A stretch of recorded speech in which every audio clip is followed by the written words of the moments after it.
Assalamualaikum, salam sejahtera dan salam Malaysia Madani. Bersama saya Lydia Yusrina Abdul Ilyas dalam Berita Pagi Sarawak, edisi Khamis 28 Mac 2024. Sarawak menerima 45 lagi sampel haiwan yang dikesan positif rabies setakat tahun ini. Timbalan Premier Sarawak Dato' Ahmad Douglas Ugah Embas berkata, jumlah itu adalah daripada 174 sampel yang telah diambil. Beliau yang juga pengerusi Jawatan Kuasa Pengurusan Bencana Negeri Sarawak memberitahu kucing merekodkan 17 sampel positif rabies, diikuti Padawan 7, Samarahan dan Bauk masing-masing 4, Serian dan Bintulu masing-masing 3 kes. Lunduk pula 2 kes manakala Tebedut dan Seri Aman masing-masing 1 kes.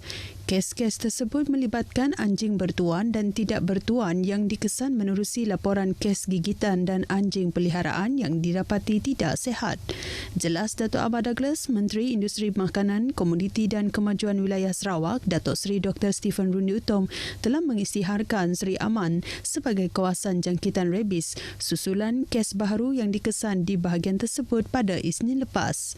Katanya pada Mac ini sahaja terdapat 20 kawasan telah dikesan positif rabies. Beliau berkata demikian menerusi satu kenyataan Bengkel Pemantapan Pelan Tindakan Pembasmian Rabies 2024 Jabatan Perkhidmatan Veteriner Sarawak di Kuching. Bengkel 2 hari itu dihadiri 140 peserta daripada 15 agensi. Sementara itu, Dato' Ahmad Douglas menyeru kerjasama pemilik anjing untuk menghantar anjing peliharaan masing-masing bagi mendapatkan suntikan vaksin rabies ke arah mencapai 70% humidity kelompok. Katanya setakat tahun lepas hanya 44,874 anjing telah menerima vaksin anti-rabies di seluruh Sarawak.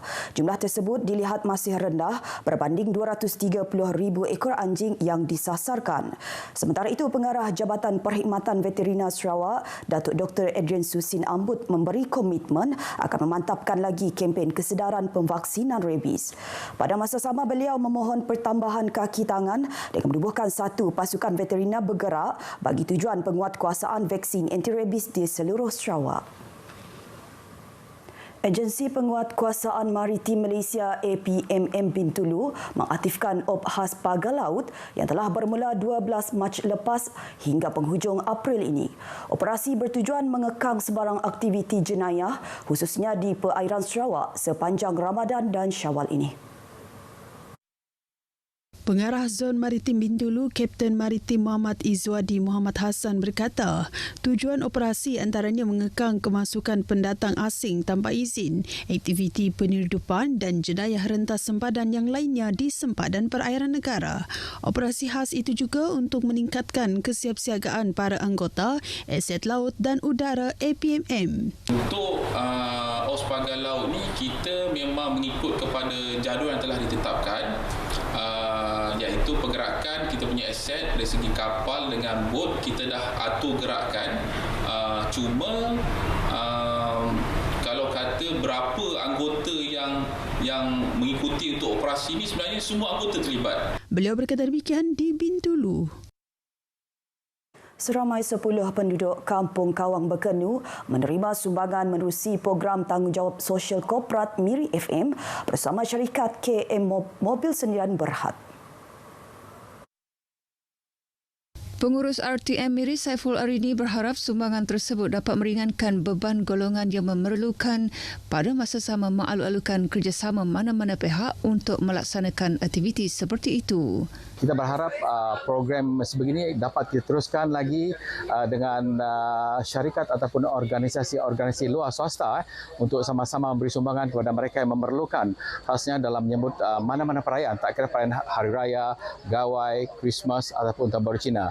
Beliau ditemui pemberita pada program tersebut di Kampung Kawang Bekenu dekat Miri. Syukurlah untuk bagi kami yang menyambut Hari Raya kan adalah sikit-sikit supaya kita tak dapat beli barang yang sudah ada, kita tak payah beli. Kami dua mengucapkan terima kasih dengan RTM. Semua-mualah kru-kru mana yang ada kena meringankan beban ke bulan puasa.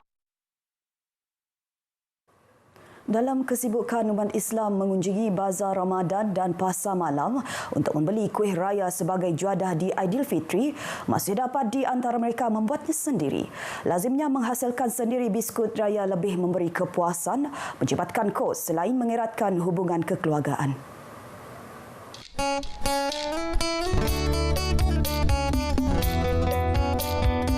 Bagi keluarga Teruna Putit, sudah menjadi tradisi keluarga kecilnya, biskut raya dihasilkan sendiri bersama anak-anak saudara serta cucunya yang berusia 10 dan 11 tahun.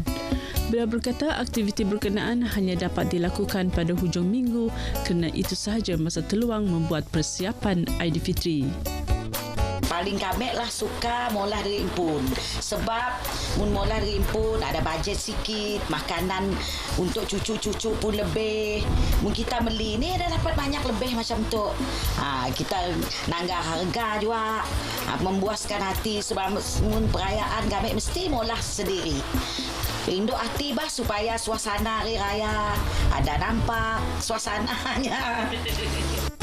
Biskut raya popular keluarga ini yang merupakan resipi turun-temurun serta dikongsi bersama anak-anak dan cucunya hingga ke hari ini, antaranya biskut Nestem Kismis, biskut Makmur, biskut kuning telur dan biskut kacang.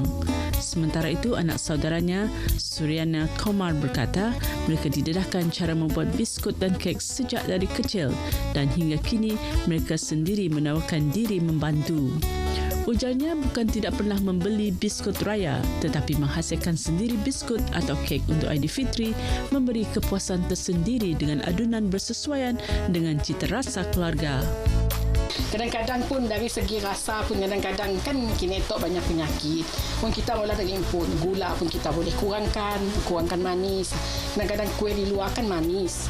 Jadi kita mula dari impun, kita dapat olah resepi kita pun lah. Kita mau manis, kasih manis kah, macam lah. Mek nang suka olah biskut dengan umi je. Apa biskut kita suka makan? Biskut Nestem. Aktiviti membuat kuih bersama keluarga memberi manfaat tersendiri khasnya dalam meningkatkan kemahiran anak-anak selain menyemarakkan lagi kemeriahan sambutan Aidilfitri. Ketibaan Syawal tidak lama lagi disambut penuh kesyukuran oleh umat Islam menerusi pelbagai pengisian sepanjang bulan Ramadan termasuk oleh petugas-petugas Kementerian Kesihatan di Sarawak.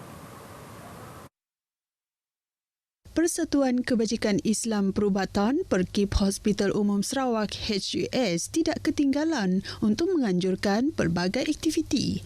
Salah satunya program Hospital Mesra Ibadah yang disertai 324 petugas HUS. Jadi kita berharap dengan adanya kerjasama yang baik ini, apa-apa program yang kita rancang pada masa akan datang ini dia akan menjadi lebih berjaya dan berkesanlah. Beliau berkata demikian kepada RTM semasa rakaman program Hospital Mesra Ibadah di HUS Kuching.